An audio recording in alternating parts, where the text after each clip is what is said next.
स्वागत है आप सभी का बिहार डीएलएड क्लासेस में। और आज के इस क्लास में हम लोग F5 को कंटिन्यू करेंगे और F5 के ऊपर हमारे यूनिट 3 के फर्स्ट टॉपिक के ऊपर तक क्लासेस आ चुके हैं। और आज का ये क्लास लास्ट क्लास होने वाला है। 6 क्लास इसके ऊपर ऑलरेडी आ चुका है और आज ये लास्ट क्लास होगा। F5 आपका पूरी तरह से कंप्लीट हो जाएगा। और इस क्लास में आपको कुछ इंपॉर्टेंट टॉपिक्स जो यूनिट 3 से बचे हुए थे उन्हीं टॉपिक्स के ऊपर क्लास देखने को मिलेगा। एक दो जो सिंपल टॉपिक्स थे उसे मैंने छोड़ दिया है और जितना इम्पोर्टेंट टॉपिक्स है वो सारा आ जाता है। और आप देखेंगे यहाँ पे कि दूसरा जो टॉपिक था हमारा बच्चे भाषा कैसे सीखते हैं और इसमें स्किनर, चॉम्स्की, वाइगोत्स्की और जीन पियाजे के भाषा सिद्धांत को समझना है। तो इसमें से स्किनर के ऊपर वीडियो आ चुका है और अब जो बाकी के मनोवैज्ञानिक हैं चॉम्स्की, वाइगोत्स्की और पियाजे, इनके ऊपर आज हम लोग चर्चा करेंगे। तो बढ़ेंगे क्लास की ओर और सबसे पहले नोम चॉम्स्की के भाषा सिद्धांत को समझते हैं। और सीटेट के अंदर एक ना एक सवाल चॉम्स्की से हमेशा रहता है, या फिर पेडागोजी में रहे या फिर लैंग्वेज वाले चैप्टर में रहे, सेक्शन में नोम चॉम्स्की से एक सवाल पूछा ही जाता है। तो सबसे पहले इसको देख लीजिए कि इनका जन्म जो है वो 7 दिसंबर 1928 को अमेरिका के अंदर हुआ था और अभी तक ये जीवित हैं। ठीक है, नोम चॉम्स्की अभी तक जीवित हैं और मैसाचुसेट्स इंस्टीट्यूट के ये प्रोफेसर रहे। तो मैसाचुसेट्स इंस्टीट्यूट के प्रोफेसर नोम चॉम्स्की, और ये लिंग्विस्टिक हैं। ठीक है, लिंग्विस्टिक कहते हैं भाषाविद को। तो ये बहुत ही जाने माने, बहुत ही प्रसिद्ध लिंग्विस्टिक रहे हैं और इनका भाषा अर्जन के क्षेत्र में एक इन्होंने थ्योरी दिया है जिसे हम लोग समझेंगे। और इनका जो थ्योरी है वो है कि बच्चों में भाषा सीखने की या कहें कि भाषा अर्जन करने की जन्मजात क्षमता होती है। They have innate capacity to acquire a language. यानी कि जब बच्चे जन्म लेते हैं तो ऐसा नहीं कि उनका दिमाग कोरा स्लेट होता है, कोरा कागज़ होता है। वे अपने साथ अनुभव लेकर के आते हैं। उनके दिमाग में कैपेसिटी होती है कि भाषा को सीख सकें, जो भाषा उनके परिवेश में बोली जाती है। अभी आप यहाँ पे इस डायग्राम से समझेंगे कि बच्चे के मस्तिष्क में हम इनपुट डालते हैं, अपने आसपास जो भी भाषा हम लोग बोलते हैं वह भाषा इनपुट का काम करती है। बच्चे के मस्तिष्क में ये क्षमता होती है, कैपेसिटी होती है कि वे भाषा को अर्जित कर सकें और इसे उन्होंने LAD नाम दिया, यानी लैंग्वेज एक्विजिशन डिवाइस। भाषा अर्जन क्षमता इन्होंने कहा कि ये क्षमता मनुष्य के मस्तिष्क के अंदर ही केवल होती है, अन्य जंतुओं के मस्तिष्क में यह क्षमता नहीं पाई जाती है। और इस प्रकार से आउटपुट बच्चे जो है वो देते हैं। जब वे इनपुट लेते हैं उनके मस्तिष्क में एडॉप्टर लगा हुआ, एक तरह से कह सकें भाषा अर्जन क्षमता है, वह एडॉप्ट कर लेता है उन सारी भाषाओं को जो उनके परिवेश में बोली जाती हैं और वे आउटपुट के माध्यम से उन भाषाओं को व्यक्त करते हैं।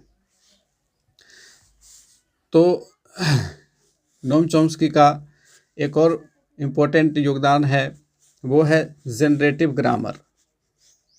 जनरेटिव ग्रामर यानी लघु व्याकरण। नोम चॉम्स्की ने कहा कि बच्चे जब भाषा को सीखते हैं तो वे बच्चे भाषा को सीख करके परिवेश में जो भाषाएं बोली जाती हैं उसका सामान्यीकरण करके एक अपना व्याकरण खुद बनाते हैं और उन्होंने उसे जनरेटिव ग्रामर की संज्ञा दी। हिंदी में उसे लघु व्याकरण कहते हैं। और बच्चे जब सामान्यीकरण करते हैं 3 से 10 वर्ष की आयु के बीच इन्होंने रखा बच्चों के भाषा अधिगम, भाषा अर्जन के विकास को, और 3 वर्ष से शुरुआत हो जाती है। वैसे तो बच्चों के अंदर जन्मजात क्षमता इन्होंने कहा, लेकिन 10 वर्ष तक पहुँचते पहुँचते ये कहते हैं कि बच्चों का जो जनरेटिव ग्रामर होता है वो यूनिवर्सल ग्रामर में तब्दील हो जाता है। जनरेटिव ग्रामर जो है वो यूनिवर्सल ग्रामर में तब्दील हो जाता है।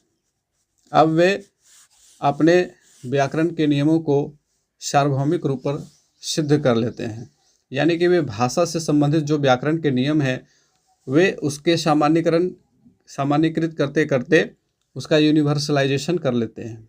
ठीक है, अब उसमें व्यापकता आ जाती है। आइए अब समझते हैं जीन पियाजे के भाषा सिद्धांत को। और जीन पियाजे बहुत ही प्रसिद्ध मनोवैज्ञानिक रहे हैं और सीटेट के अंदर जीन पियाजे के ऊपर मल्टीपल क्वेश्चंस पूछे जाते हैं। एक से अधिक प्रश्न पूछे जाते हैं और हर बार पूछे जाते हैं। लेकिन यहाँ पे हम लोग जीन पियाजे के संज्ञानात्मक विकास के सिद्धांत को नहीं समझेंगे, बल्कि भाषा विकास के सिद्धांत को समझेंगे। इन्होंने भाषा अर्जन के क्षेत्र में भी अपने सिद्धांत दिए, अपनी थ्योरी दी, और इन्होंने कहा कि बच्चे भाषा का अधिगम जो है वो सामाजिक अंतःक्रिया के द्वारा करते हैं, साथ ही वे खुद अन्वेषक होते हैं। ठीक है, उन्होंने बच्चों को नन्हे अन्वेषक की संज्ञा दी, नन्हा वैज्ञानिक उन्होंने कहा। तो इनके बारे में हम लोग जान लेते हैं। सबसे पहले जन्म हुआ था स्विट्जरलैंड के अंदर, और स्विस मनोवैज्ञानिक थे, ये शिक्षाविद थे। 16 सितंबर 1980 को इनकी मृत्यु हो गई थी। और इन्होंने जो सबसे इम्पोर्टेंट बात कही वो एस्कीमा के बारे में बात कही, और भाषा संदर्भ में, भाषा अर्जन के क्षेत्र में एस्कीमा काफ़ी महत्वपूर्ण योगदान रखता है। आप यहाँ पे कुछ चित्र देख रहे हैं, आप आसानी से बता सकते हैं कि ये चित्र क्या है ना। जब एक छोटा सा बच्चा जो पहली बार इन चीज़ों को देखेगा तो वो इनका नाम नहीं बता पाएगा, लेकिन मान लीजिए कि सबसे पहले वह इस चित्र को देखता है और हम उसे बताते हैं कि यह कबूतर का चित्र है। ठीक है, अब दूसरी बार वह इस चित्र को देखेगा तो क्या वह बताएगा कि यह कबूतर है? हो सकता है कि वह बता पाए, क्योंकि इसका रूप रंग जो है, रंग इसका केवल डिफरेंस है, बाकी शारीरिक आकृति कबूतर की जैसी है, ये कबूतर ही है, हम लोग को पता है, लेकिन कलर चेंज है यहाँ पे। तो हो सकता है कि बच्चा ना बताए, उसे लगे कि ये दूसरी कोई वस्तु है, दूसरी कोई जीव है। तो हो सकता है कि वह यह नहीं बता पाए कि यह कबूतर है, और या फिर हो सकता है कि वह बताए। दोनों चीज़ें हो सकती हैं। अब यहाँ पे देखिए, दो चीज़ों को आपको समझना है, आत्मसातीकरण और एसिमिलेशन और एकोमोडेशन। आत्मसातीकरण और समायोजन दो चीज़ें होती हैं, और इन दो चीज़ों के माध्यम से बच्चा जो है वो एडेप्टेशन करता है, यानी कि अनुकूलन बनाता है और अपने आसपास की चीज़ों को समझता है, सीखता है। ठीक है, तो जो सबसे पहले बार जिस चीज़ को उसने देखा और उसका नाम उसे पता चला, तो उसकी एक छवि बन जाती है दिमाग में, जिसे एस्कीमा कहते हैं। ठीक, ये सबसे पहली बात आप समझ लें कि एस्कीमा क्या है। तो एस्कीमा का साधारण सा अर्थ होता है किसी वस्तु की छवि। और जैसे कि अब अगर मैं कहूँ पेड़, तो आपके मस्तिष्क में पेड़ का चित्र उभरता है। अगर मैं कहूँ पेन, तो पेन का चित्र आपके मस्तिष्क में उभरता है। तो ये जो चित्र हमारे शब्द से कनेक्टेड है, यही एस्कीमा कहलाता है। अब यहाँ पे जो चित्र आप देख रहे हैं, आप चित्र के माध्यम से इनके नाम जानते हैं। तो ये इसलिए है क्योंकि ये सारे चित्र हमारे दिमाग में सेट हुए हैं। अगर मैं कुछ ऐसा यहाँ पे वस्तु दिखा दूँ जिसे हमने कभी नहीं देखा है, तो क्या होगा? तो वैसी स्थिति हो जाएगी कि हम पहचान नहीं पाएंगे और उसका नाम नहीं बता पाएंगे, है ना। तो वैसी स्थिति में हमारे दिमाग में एस्कीमा नहीं है।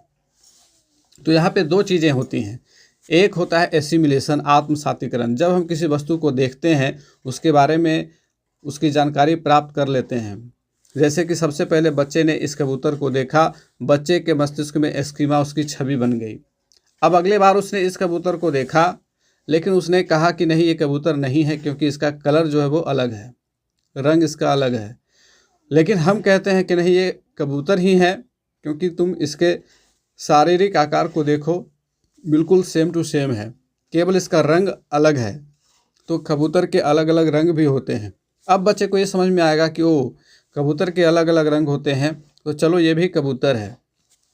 अब सबसे पहले जो उसने इस सफ़ेद कबूतर को देखा था, तो उसने इसको आत्मसात कर लिया। क्या किया? आत्मसात कर लिया। ठीक है, आत्मसातीकरण उसके मस्तिष्क में हो गई, एसिमिलेट हो गया। लेकिन जब नेक्स्ट टाइम उसने इस कबूतर को देखा, तो उसने कहा कि नहीं, ये कबूतर नहीं है, this is not a pigeon, क्योंकि इसका रंग जो है वो उस तरह का नहीं है। सफ़ेद कबूतर सफ़ेद है। उसने नेक्स्ट टाइम जब इस कबूतर को देखा, तो उसने रंग के आधार पर इसको रिजेक्ट कर दिया। लेकिन जब हमने उसे बताया कि नहीं, ये कबूतर ही है, कबूतर के अलग अलग रंग भी होते हैं, अब वह अपने एसिमिलेशन में, अपने आत्मसातीकरण में सुधार करेगा।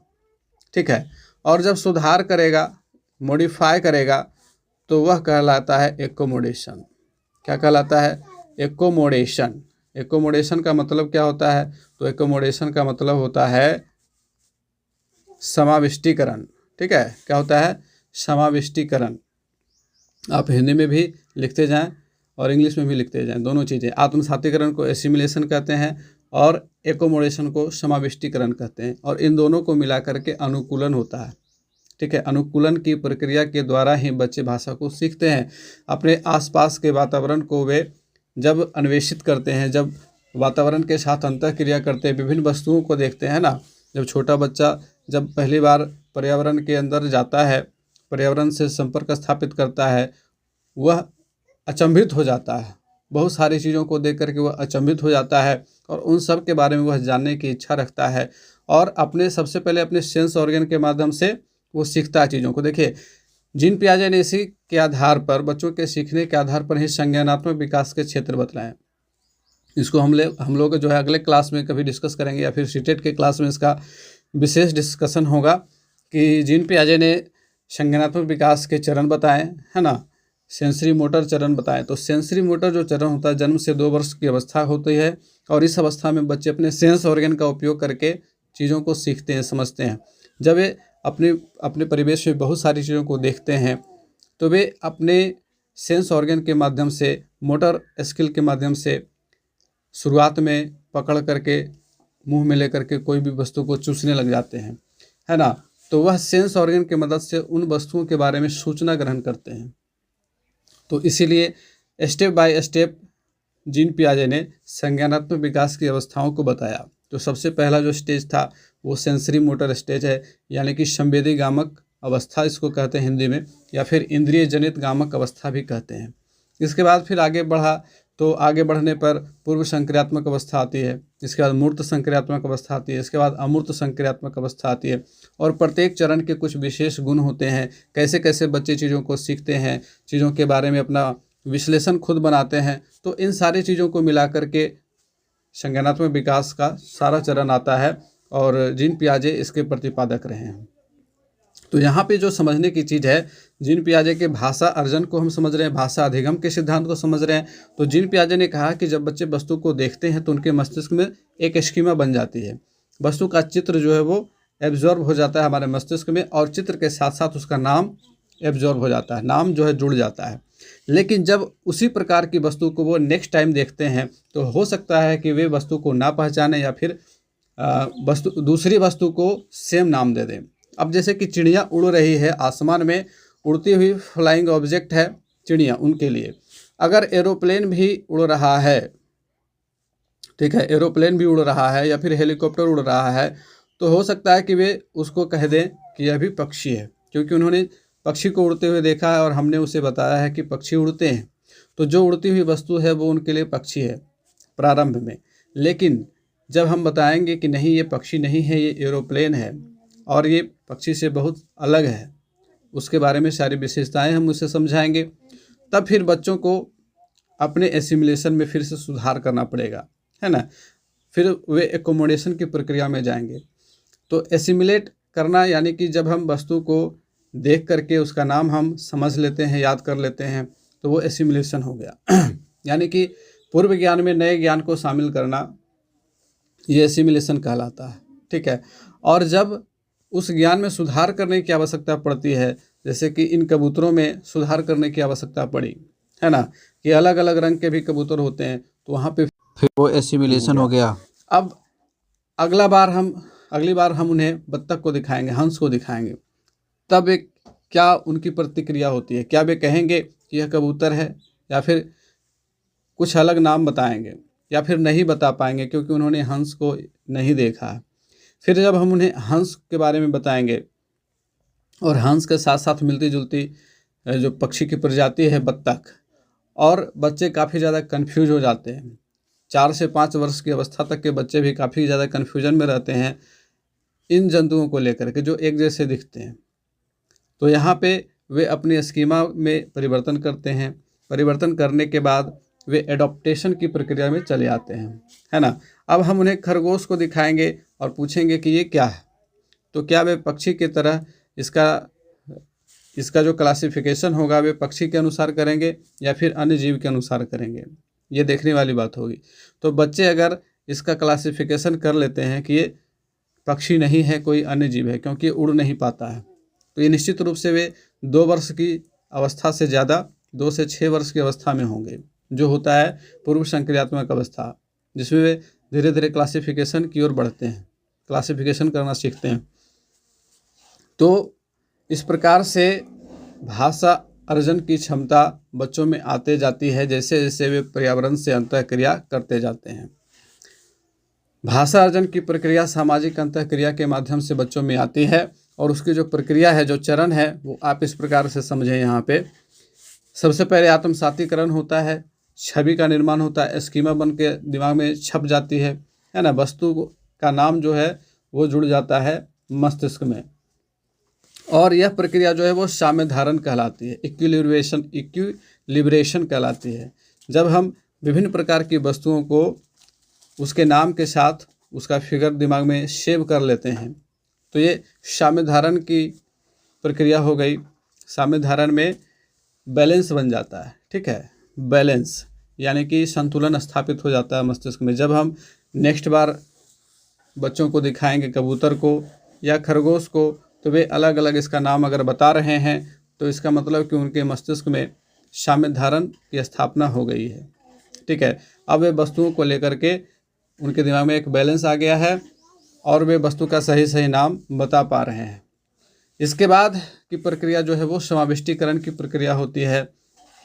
जैसे कि हमने शुरुआत में कबूतर को दिखाया, नेक्स्ट बार अगर हम खरगोश को दिखाते हैं तो वे नहीं कहेंगे। वे अगर कहते हैं कि ये भी पक्षी है तब तो फिर हम उन्हें अच्छे से समझाना पड़ेगा हमें उन्हें कि ये पक्षी नहीं है, ये दूसरा अन्य जीव है जिससे इसका नाम खरगोश है। हो सकता है कि वे कलर के आधार पर कह दें कि ये पक्षी है, ये भी कबूतर है, ठीक है, क्योंकि दोनों का कलर जो है वो सफ़ेद है। लेकिन जब हम उन्हें उनके शारीरिक आकार के आधार पर, उनकी विशेषताओं के आधार पर समझा करके बताएंगे कि ये कबूतर नहीं बल्कि ये खरगोश है तो फिर उनके मस्तिष्क में जो है पहले से जो आत्मसात की हुई अवधारणा है वे उसमें मॉडिफिकेशन करेंगे, उसमें चेंजेस करेंगे। तो जब आत्मसातीकरण की प्रक्रिया में बदलाव होगा, जब वे अपने पूर्व के ज्ञान को सुधार करेंगे, जब सुधार की प्रक्रिया होगी तो समाविष्टीकरण कहलाएगा और ये फिर समाविष्ट होकर के हमारे दिमाग में एसिमिलेट हो जाता है, फिर से ये एसिमिलेशन ही हो जाएगा। तो इस प्रकार से जीन पियाजे का भाषा अधिगम का सिद्धांत रहा है। अब एक मैंने उदाहरण लिया छायावादी कवियों का। छायावादी कवि जो हैं वे बिंबों की रचना करते हैं। आपने सुना होगा चांद सा रोशन चेहरा, चांद सा रोशन चेहरा, चांद से चेहरे की तुलना की जाती है।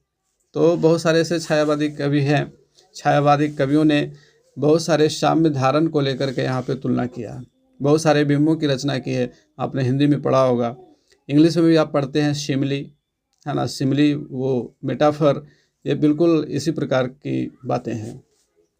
जब हम किसी अन्य वस्तु से किसी अन्य वस्तु की तुलना करते हैं चूँकि वह उसके समान दिखता है, उसके समान गुण उसमें होते हैं। तो अब बढ़ेंगे वाइगोत्स्की की ओर और वाइगोत्स्की भी काफ़ी फेमस हैं और इनसे भी काफ़ी सवाल पूछे जाते हैं सीटेट के अंदर भी और काफ़ी इंपॉर्टेंट टॉपिक जितने भी शिक्षक भर्ती परीक्षाएं हैं उन सभी में इन सारे मनोवैज्ञानिकों से सवाल पूछे जाते हैं। स्किनर, जीन पियाजे, वाइगोत्स्की, कोहलबर्ग से भी पूछे जाते हैं। तो कोहलबर्ग का नैतिक विकास की अवस्था का सिद्धांत है, वो हम लोग सीटेट के क्लास में पढ़ेंगे। यहाँ पे समझ लेते हैं वाइगोत्स्की के बारे में। लेव वाइगोत्स्की, इनका पूरा नाम है लेव वाइगोत्स्की। 17 नवंबर 1896 को इनका जन्म हुआ था और काफ़ी कम आयु 11 जून 1934 को ही इनकी मृत्यु हो गई थी। ये रूस के मनोवैज्ञानिक रहे हैं और इन्होंने जो सिद्धांत दिया उसे सामाजिक सांस्कृतिक सिद्धांत कहते हैं, सोशियो कल्चरल थ्योरी इन्होंने दिया। और इनका जो सबसे मेन मुद्दा था वो ये था कि बच्चों में भाषा अधिगम की प्रक्रिया, भाषा अर्जन की जो प्रक्रिया है वो परिवेश से होती है। बच्चे जिस परिवेश में रहते हैं उस परिवेश का सीधा सीधा प्रभाव उनके भाषा एक्विजिशन पर पड़ता है। उनके जो लैंग्वेज एक्विजिशन है वह परिवेश के माध्यम से ही होती है जिस परिवेश में बच्चे रह रहे हैं। अगर परिवेश में एक से अधिक भाषाएं बोली जा रही हैं तो बच्चे ऑटोमेटिक उन सारी भाषाओं को सीख लेंगे। अगर केवल एक ही भाषा बोली जा रही है तो बच्चे केवल एक ही भाषा को सीख पाएंगे। ये लेव वाइगोत्स्की का कहना है। तो हमारे समाज में, हमारी संस्कृति में जिस भाषा का प्रयोग हो रहा है बच्चे उसी भाषा को सीखेंगे और ये लेव वाइगोत्स्की का सिद्धांत है। और इनका सिद्धांत जो है संज्ञानात्मक विकास की अवस्था में भी ये भाषा का योगदान मानते हैं। वहीं जीन पियाजे ने भाषा को संज्ञानात्मक विकास से अलग रखा है। भाषा अलग है और संज्ञानात्मक विकास अलग है जीन पियाजे के लिए, लेकिन वाइगोत्स्की कहते हैं कि भाषा के माध्यम से ही संज्ञानात्मक विकास भी होता है, और इसीलिए इन्होंने ZPD और स्कैफोल्डिंग का सिद्धांत दिया। और ZPD क्या चीज़ है? जैसे कि अगर कोई बच्चा शुरुआत में कोई काम करना चाहता है तो वो नहीं कर पाता है, क्योंकि उसके बारे में वो नहीं जानता है, तो वह अपने हमउम्र बच्चे से या फिर अपने बड़े से, अपने टीचर से, या हो सकता है कि अपने किसी छोटे उम्र के लोगों से भी वह चीज़ों को सीख सकता है ना। कभी कभी आप देखते होंगे कि ज़माना बदल रहा है, तो जो पुराने ज़माने के लोग हैं या कहें कि जो ओल्ड एज लोग हैं वे स्मार्टफोन पर चलाना नहीं जानते हैं, वहीं छोटे छोटे बच्चे स्मार्टफोन चलाने में अब काफ़ी स्मार्ट हो गए हैं। तो बड़े लोग छोटे बच्चों से भी मोबाइल चलाना सीख रहे हैं अभी।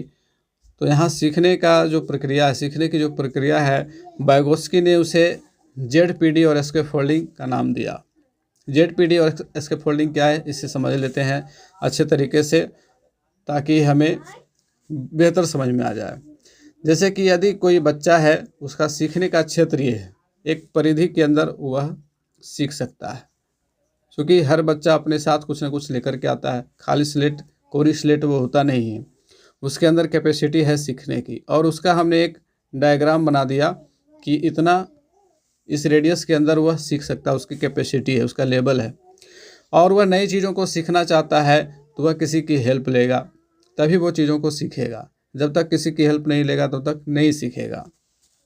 यही दोनों में अंतर है, वाइगोत्स्की में और जीन पियाजे में। जीन पियाजे कहते हैं कि नहीं, खुद से करके सीख लेगा, खुद से एक्सपेरिमेंट करके सीख लेगा।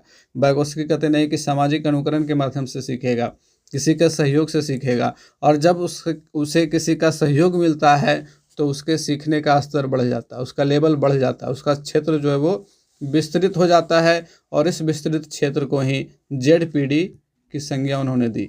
ZPD का मतलब होता है जोन ऑफ प्रॉक्सिमल डेवलपमेंट, समीपस्थ विकास का क्षेत्र। ठीक है, zone of proximal development, zone of proximal development, clear. तो इन्होंने कहा कि, और साथ ही इन्होंने स्कैफोल्डिंग के बारे में भी कहा, बच्चे को जो मदद दी गई, बच्चे को जो मदद दी गई, मान लीजिए कि आप एक क्लास में जाते हैं और वहाँ पर एक बच्चा है जो 2 अंकों का जोड़ बना रहा है, बकाया वाला, ठीक है, जिसमें जमा रह जाता है, तो वह उस जोड़ को बनाने में सक्षम नहीं है। वो शुरुआत में इस प्रकार से बनाता है। एक उदाहरण मैं आपको बताता हूँ, यहाँ पे मैं एक लेता हूँ सिंपल सा उदाहरण। 8 2 10 वो इस प्रकार से लिखता है, 9 3 12 इस प्रकार से लिखता है। इसका मतलब है कि उसे 2 अंकों का जोड़ बनाने के लिए नहीं आ रहा है। और आप एज ए टीचर वहाँ पे जाते हैं, आप बच्चे को सिखाते हैं कि आपको जोड़ इस प्रकार से करना है, इकाई के स्थान के अंकों का योग करेंगे, 8 2 10 हो जाएगा। और 10 जब 2 संख्याएं एक साथ आ जाएंगी तो उनके इकाई का स्थान केवल लिखा जाएगा और दहाई का स्थान जमा रह जाएगा, ठीक है। और जो जमा होगा उसे हम अगली संख्या के साथ जोड़ेंगे, तो 9 1 10 10 3 13 ये सही होता है। अब बच्चा इसको सीख लिया।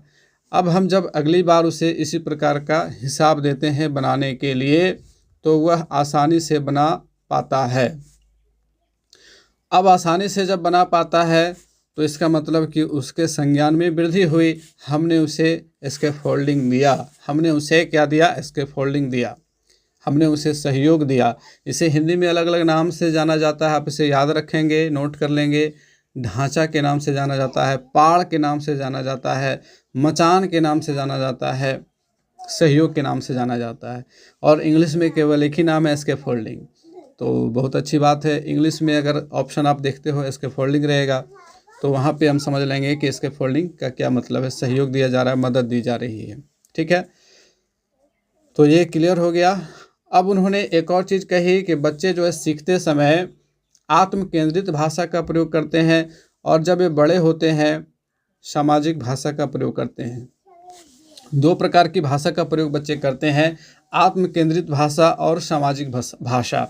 आत्म केंद्रित भाषा का प्रयोग वे खुद से बातचीत करने के लिए करते हैं, जबकि सामाजिक भाषा का प्रयोग वे अन्य लोगों से बातचीत करने में करते हैं। समाज के साथ सामंजस्य स्थापित करने के लिए सामाजिक भाषा का प्रयोग किया जाता है और खुद से बात करने के लिए आत्म केंद्रित भाषा का प्रयोग बच्चे करते हैं। अब यदि मान लिया जाए कि आप बच्चे को कुछ टास्क देते हो, कुछ पजल देते हो बनाने के लिए, जैसे कि कोई जिग्सॉ पहेली का मतलब होता है कि एक पिक्चर के अलग अलग टुकड़े होते हैं और उन टुकड़ों को सेट करना होता है। आप लोगों ने देखा होगा मोबाइल फ़ोन में इस तरह के काफ़ी गेम आजकल आ चुके हैं, है ना। तो बच्चे इस प्रकार के गेम को जब बनाते हैं और बनाते समय वे कहते हैं कि ये टुकड़ा यहाँ नहीं लगेगा बल्कि इधर लगेगा, वे खुद से कर रहे हैं, तो इसका मतलब कि वे आत्म केंद्रित भाषा का प्रयोग कर रहे हैं। इसे अंग्रेजी में प्राइवेट स्पीच कहा उन्होंने। प्राइवेट स्पीच अंग्रेजी में उन्होंने सिद्धांत दिए हैं, ये हम लोग हिंदी में ट्रांसलेट करके पढ़ रहे हैं, आत्म केंद्रित भाषा और सामाजिक भाषा। तो सोशल स्पीच उन्होंने, जब बच्चे अपनी बातों को अन्य लोगों तक पहुंचाने के लिए करते हैं तब वे सामाजिक भाषा का प्रयोग करते हैं, और जब खुद से बात करते हैं तो आत्म केंद्रित भाषा का प्रयोग करते हैं। तो ये वाइगोत्स्की का सिद्धांत हो गया। और अब हम लोग अंतिम टॉपिक की ओर बढ़ते हैं, भाषा अर्जन और भाषा अधिगम में अंतर। तो इस टॉपिक को शुरुआत में ही होना चाहिए था, वैसे सिलेबस में लास्ट में दिया है इसलिए मैंने यहाँ पे रखा है इसको। वैसे इस टॉपिक को शुरुआत में ही होना चाहिए था, तो क्लियर हो जाता कि भाषा अर्जन क्या है और भाषा अधिगम क्या है। तो दोनों चीज़ों को समझ लेते कि सबसे पहले समझेंगे कि भाषा अर्जन क्या है। तो जैसा कि आप लोगों ने समझा होगा कि पीछे हम लोगों ने जो चर्चाएं की वाइगोत्स्की के सिद्धांत में, कि बच्चे अपने परिवेश से जिन भाषाओं को सीखते हैं, ठीक है, स्वाभाविक रूप से, सहज ढंग से, वह भाषा अर्जन कहलाती है। एक छोटा सा बच्चा बड़ा होता है, बिना स्कूल गए वह भाषा को सीखता है या नहीं? ये कोई ज़रूरी नहीं है कि वह विद्यालय में जाकर के ही भाषा को सीखेगा, बिना विद्यालय गए भी लोग भाषा को सीखते हैं। हमारे आसपास बहुत सारे ऐसे लोग हैं जो कभी जीवन में विद्यालय नहीं गए लेकिन वे भाषा को सीखते हैं कि नहीं। गोवा में एक रिक्शा चलाने वाला अंग्रेजी बोलता है। क्यों बोलता है? वो स्कूल कभी गया नहीं लेकिन वो अंग्रेजी बोलता है। आप असम में चले जाओ, वहाँ पे फेरी वाले लोग अंग्रेजी में बात करते हैं। तो क्यों बात करते हैं? क्योंकि उनके परिवेश में ही अंग्रेजी, सारे लोग अंग्रेजी बोल रहे हैं, तो वे ऑटोमेटिकली बिना किसी मेहनत के सीख जाते हैं। तो जब हम बिना किसी एफर्ट के स्वाभाविक रूप से अपने परिवेश में बोली जाने वाली भाषाओं को सुन करके सीखते हैं तो वह भाषा अर्जन कहलाता है। और जब हम एक सिलेबस के माध्यम से, एक पाठ्यक्रम के माध्यम से नियमित अध्ययन करके हम अगर भाषा को सीख रहे हैं, लर्न कर रहे हैं, तो वह भाषा अधिगम कहलाता है। ठीक है, भाषा अर्जन को एक्विजिशन कहते हैं। ठीक है, ACQUISITION, एक्विजिशन, ये भाषा अर्जन की अंग्रेजी होती है। और अधिगम यानी कि लर्निंग। ठीक है, लर्निंग मीन्स हो गया अधिगम। तो language acquisition and language learning, these are two different things. ये दोनों अलग अलग चीज़ें हैं। यदि हम स्वाभाविक रूप से अपने परिवेश में बोली जाने वाली भाषा को सीखते हैं तो यह भाषा अर्जन कहलाता है। और यदि हम किसी पाठ्यक्रम के माध्यम से, सिलेबस के माध्यम से भाषा को अर्जित करते सीखते हैं तो यह भाषा अधिगम कहलाता है। अब हम विद्यालय की ओर चलते हैं। 6 वर्ष की उम्र में बच्चा पहली क्लास में आता है, तो 6 वर्ष की उम्र तक वह भाषा को बोलना सीखता है या नहीं? अपने घर में बोली जाने वाली भाषा को सीखता है, वह भी तो एक भाषा है। ठीक है, अब मान लीजिए कि हमारे बिहार के अंदर कई प्रकार के क्षेत्रीय भाषाएं हैं। जिस क्षेत्र में वो बच्चा रह रहा है, अगर वो भोजपुरी सीख रहा है, ठीक है, अंगिका सीख रहा है, बजिका, मगही, बहुत सारी जो क्षेत्रीय भाषाएं हैं, तो प्रथम भाषा के रूप में इन भाषाओं को वो सीख रहा है। विद्यालय जाने के बाद, या अगर उसके घर में पहले से ही अगर उसके गार्जियन शुद्ध हिंदी में बात करते हैं या हिंदी में बात करते हैं तो वह हिंदी को भी सीख लेता है। तो स्कूल पहुंचते पहुंचते वह कम से कम 2 भाषाएं सीख लेता है। हमारे बिहार के अंदर, बिहार के बच्चे तो 2 भाषाएं सीख लेते हैं, तो द्विभाषिकता उनके अंदर सहज रूप से आ जाती है। फिर विद्यालय में आने के बाद आप लोगों को पता है कि विद्यालय में त्रिभाषा सूत्र का प्रयोग होता है। त्रिभाषा सूत्र का मतलब होता है कि 3 भाषाओं को पढ़ाया जाता है यहाँ, क्योंकि हमारा जो संविधान है वह बहुभाषिकता को समर्थन देता है। और हम लोगों ने इसके पिछले क्लास में चर्चा कर ली है इसके बारे में। ठीक है, तो त्रिभाषा सूत्र के तहत हमारे पास सिलेबस क्या है? हिंदी प्रथम भाषा के रूप में, आप देखोगे कि संस्कृत द्वितीय भाषा के रूप में, है ना, और इंग्लिश तृतीय भाषा के रूप में। जिस प्रकार का हमारा बोर्ड एग्ज़ाम का जो पैटर्न है वो ये कहता है कि लैंग्वेज फर्स्ट हिंदी है, लैंग्वेज सेकंड संस्कृत है, लैंग्वेज थर्ड अंग्रेजी है हिंदी भाषी के लिए। वहीं जो उर्दू के छात्र होते हैं उनके लिए लैंग्वेज फर्स्ट उर्दू है, लैंग्वेज सेकंड हिंदी है, लैंग्वेज थर्ड इंग्लिश है। तो इस प्रकार से त्रिभाषा सूत्र का प्रयोग हमारे यहाँ होता है, हमारे सिलेबस में है। हालांकि संस्कृत सेकेंड लैंग्वेज होते हुए भी क्लास 6 से स्थान पा रही है और अंग्रेजी थर्ड लैंग्वेज होते हुए भी क्लास 1 में स्थान पा रही है। तो ऐसा इसलिए है क्योंकि अंग्रेजी की सार्वव्यापकता जो है वह जग जाहिर है, इसीलिए इंग्लिश को अब क्लास फर्स्ट में इंक्लूड किया गया है। आप लोगों को याद होगा, जो पुराने स्टूडेंट्स होंगे, क्लास 6 से इंग्लिश स्टार्ट होता था। This is a ball, this is a pen, class 6 से लोग सीखना शुरू करते थे, ठीक है। लेकिन अब क्लास 1 से ही इंग्लिश हो गया। तो जब त्रिभाषा सूत्र लॉन्च किया गया तो 3 भाषाओं को सिखाया जाने लगा। तो बच्चा पहली क्लास में पहुंचा और पहली क्लास में उसके पास 2 भाषाएं पढ़ने को मिली, हिंदी और अंग्रेजी, है ना। और वो अपने घर में अपनी क्षेत्रीय भाषा अलग बोल रहा है। मान लीजिए कि वह भोजपुरी बोल रहा है, मान लीजिए कि वह मगही बोल रहा है, तो एक भाषा तो ऑलरेडी वह घर में सीख चुका है। 2 भाषाएं हिंदी और अंग्रेजी वो स्कूल में आकर पढ़ रहा है। तो जो स्कूल में आकर के पढ़ रहा है, एक सिलेबस के माध्यम से, एक पाठ्यक्रम के माध्यम से नियमित रूप से अध्ययन करके वह भाषा को सीखता है, तो वह भाषा अधिगम कहलाती है।